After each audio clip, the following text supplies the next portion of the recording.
I've been procrastinating on this video, and then I tried to shoot it. I was like, fucking goddamn, goddamn, I hit the wrong button and didn't record it all. Anyway, I have seen or noticed like this uptick. Blah, blah, blah, blah, blah, blah. I have noticed this uptick, right? This uptick in ADHD content, right? And usually it's like, oh, 10 signs that you might be ADHD, or lol, I'm so random. It's just my ADHD, silly girl things, or silly ADHD things.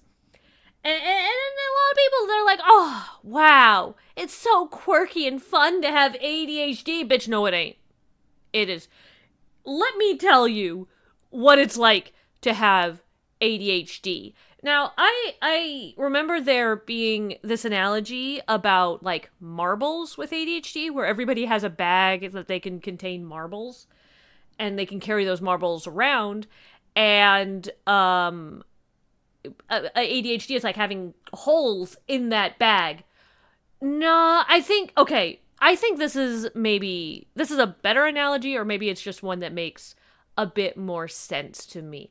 I want you to imagine a puppy.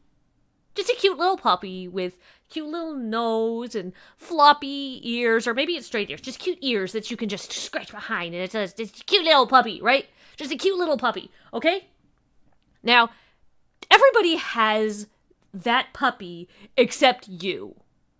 You do not have that puppy. You're not even sure what you have is a dog.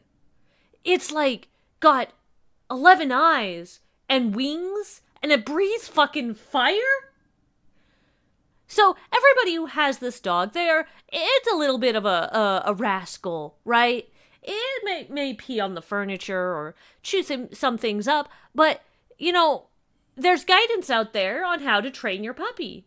And eventually people get it. People train their puppy. And it's great, right?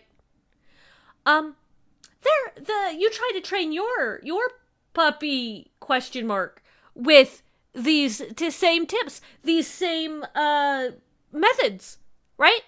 But they don't work. Like at fucking all.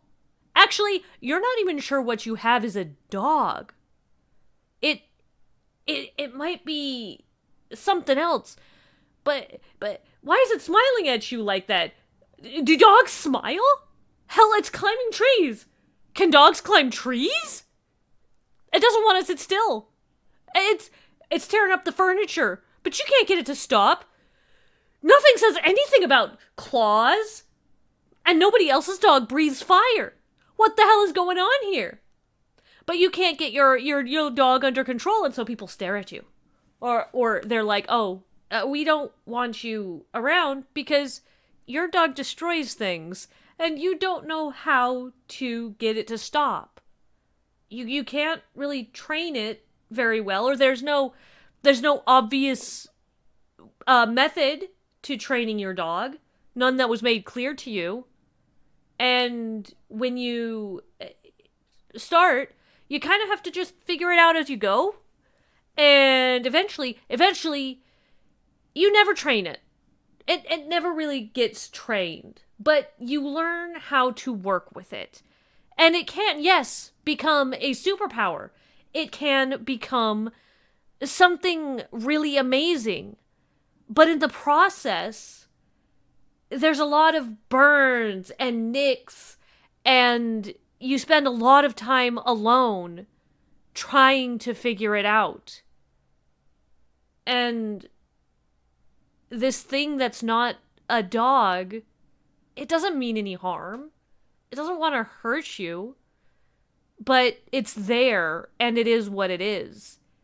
And eventually you work with it, but it's this uphill battle to get there. And yeah, I think that's a little bit better of an analogy, maybe, for dealing with ADHD. Yeah.